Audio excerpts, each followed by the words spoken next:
Verse 90. Sri Vishnu Sahasranaama Stotra. Anubruhat Krushastulu Gunavrun Nirguno Mahan Adrutas Vadrutas Swasyaha Vamshavardhanaha. This verse has maximum of 12 names, 7 in line 1 and 5 in line 2. Anuhu Bruhat Krushaka Stulaha Gunabhrut Nirgunaha Mahan Adrutaha Swadrutaha Swasyaha Pragvamshaha Vamshavardhanaha. Anuhu and Bruhat represents the opposite, atomic and the great. Similarly, Krushaha and Stulaha also represents the opposite, thin and stout. Gunabrut and Nirgunaha also represents opposites, possessing all attributes, without attributes or transcending all attributes. Mahan means greatest, without any support from outside. Swadhrutaha, self-sustained, self-supported. Swasyaha, the source of the Vedas. Pragvamshaha, one with a very, very ancient ancestry. That means the most ancient being. Vamshavardhanaha, expander of the family or the universe, which is a family of the Supreme Being.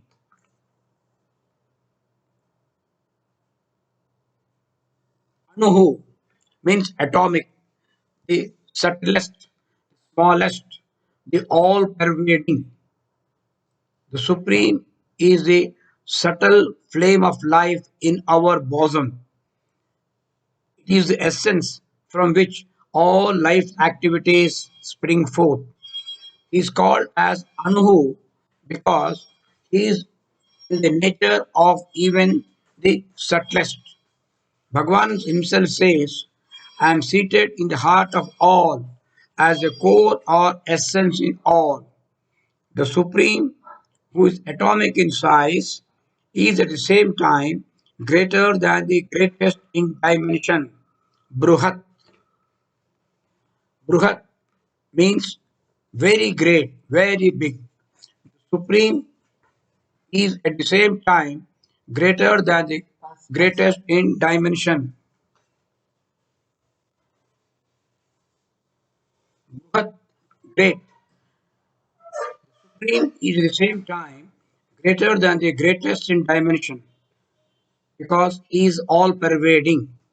Anu and Bruhat, these two may seem paradoxical, but the apparent contradiction is meant to be an illumining experience for a person with a contemplative mind.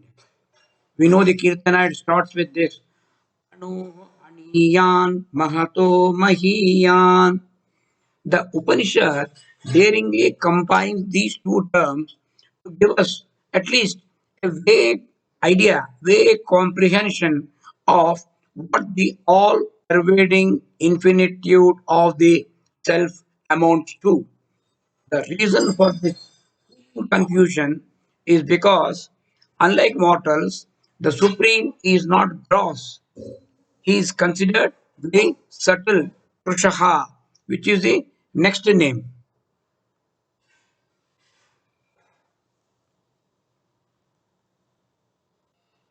Prushaha means thin, one who is lean, subtle, delicate, other than being gross, not sthula, sthulam.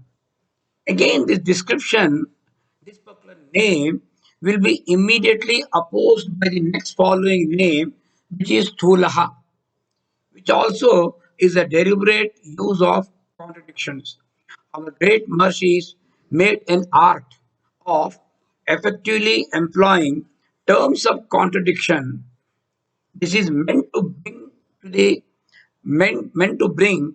incomprehensible within the understanding, cognition of at least those students who are capable of contemplating the Supreme. The Supreme is subtle, then who is gross?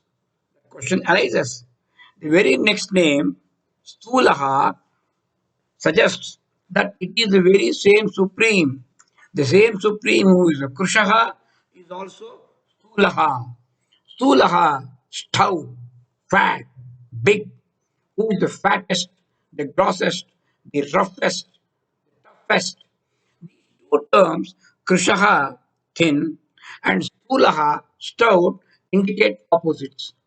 Here it is to be understood that the Supreme Lord, who is the state of pure consciousness, is the subtlest in the form of the universe, all pervading through the entire universe. He is extremely subtle, but he is also the grossest when we are viewed as the Virat Rupa, formless Parabrahman. In order to assume the various names and forms, it comes to possess attributes, means gunas, possessing all types of attributes, means gunabhrit, which is the next name. Gunabhrit, possessing all the attributes. He is the one who supports, manifests, and expresses through the three gunas. The three gunas are Rajas, Sattva, Tamas. Sattva, Raja, Tamo guna. These three in all three order. Sattva, Rajas, Tamo guna. But this can be viewed slightly differently. Through Rajoguna, through Rajas, he creates. Through Sattva guna, he preserves the universe. And through tamoguna, through tamas, he liquidates, he annihilates the universe and absorbs it again back into himself, from where it emerged in the first instance. Again, the cycle repeats. Again, because of Rajoguna, he creates the universe once again, and the cycle keeps on repeating. He, as the consciousness, expresses himself through these three textures of vasanas. Now, again, the contradiction continues, seeming to possess attributes. The Supreme, in fact, is Nirgunaha. He is without any guna. He is transcending all the gunas, all attributes. Nirgunaha. He is without any properties. Property is something which relates to the gross matter, sthula, which is because of that it is matter is perishable, changeable, infinite, whereas the supreme is exact opposite. The supreme is imperishable, it is changeless, it is infinite, hence it is propertyless, it is without any attributes, it is nirgunaha. It is the consciousness which illumines all beings who are a bundle of gunas. In his incarnations, when he combines with the matter equipment, he manifests as having form, which itself is a guna. Then he appears in a form. Basically, he is formless. He is a non-dual self. But when he manifests, he appears as guna. Bhagavad Gita explains this contradiction in one simple verse, verse 15 of chapter 13. It says, Sarvendriya Gunabhasam Sarvendriya Vivarjitam Asaktam Sarva Bhruchaiva Nirgunam Gunabhoktrucha. Now you can see, shining by the functions of all the senses, but without any senses. Supreme itself has none of the senses, but it is enlivening the senses of all the beings. Now, it is unattached, yet supporting all. Asaktam, but sarva bhritya eva. It is unattached, but supporting all. It does not have sarvendriya vivarjitam. It is does not have any indriyas, any guna, any senses, but sarvendriya gunabhasam. It is shining through all the functions of all the senses. And last part relates to these two names, It is devoid of gunas, but enjoying the gunas.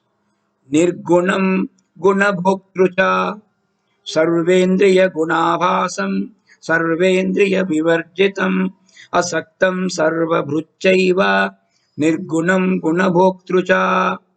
Now, possessing but transcending all attributes, the Lord is naturally considered to be the greatest, Mahan, the great, the glorious, the mighty, the one with all the vibhutis, one who manifests as the Virat Rupa, Vishwarupa, but one who is not conditioned by the Panchabhutas, nor conditioned by the time or space or causation. But on the other hand, he is a very existence in everything. Asango, ashabdo, sharire, sparshah, cha mahan, shuchihi, devoid of limbs, without attributes of sound and touch, etc., being subtler than the subtlest, supreme is Mahan, beyond the grasp of our finite senses, mind, and the intellect. Supreme, the substratum of the entire universe, is without any other support. Adhrutaha, without any support, unsustained, unsupported by anything else. None supports him, but he supports all. He is the substratum of the entire universe. He himself has no other support. Now, this is something like cotton. The way cotton is supporting the cloth, gold is supporting the ornaments, the mud is the basis for the pots.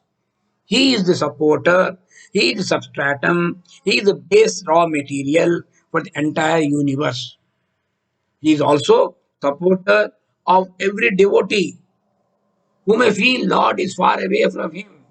He may not be able to realize God is always with him. Supreme, then how is Supreme supporting himself? He is Swadhutaha.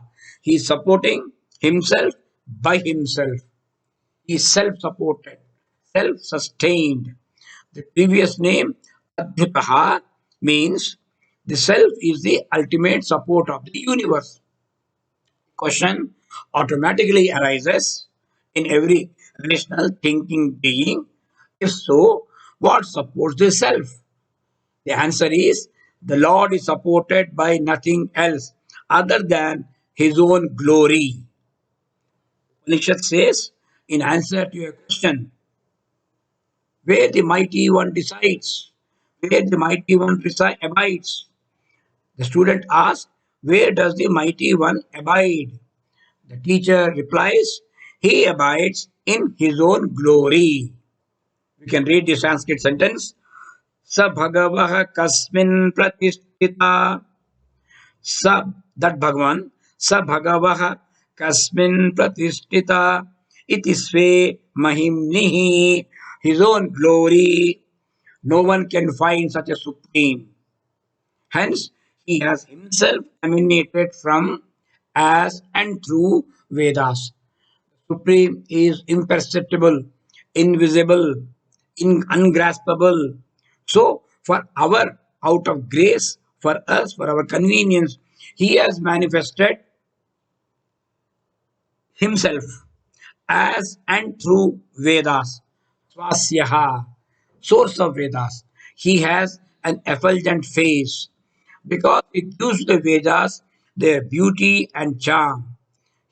Considered to be brilliantly beautiful, enchantingly fascinating, hauntingly charming. Swasyaha, the Supreme, has been in existence even before the beginning. What we call beginning has come from him. So he is called one with an ancient, very ancient ancestry. He has been existent, I can't say right from the beginning, even before the beginning. Pragvamshaha, very, very ancient ancestry. One who has the most ancient history is the Supreme. The infinite, the cause for the universe, The time itself, so it is indicated as the most ancient, Ruddhaha, Jeshtaha, so many names are there. Sanatanaha. The term also refers to the accommodation. For example, Pragvamshaha is a name given to the accommodation or resting place where during a yajna, with the sacrifice, all the invitees and guests are there. They are given a place to sit, place to take rest. So that is called Pragvamshaha. So generally, this is built on the eastern courtyard of the house. So this accommodation is called Pragvamshaha. Since everything with a yajna is considered sacred, Pragvamsha has been used here as one of the names to indicate Narayana, Sriman Narayana. The benevolent supreme is expander of his ancient family, Vamshavardhanaha. The entire universe is his family. The Lord's family is a whole universe of things and beings. Vamshavardhana means he who multiplies his family of descendants. It can also imply just the opposite. Vardha can also mean annihilator. So he is supreme annihilator of the family. Narayana is a sacred factor in us, whose feet all turn in love and undivided attention.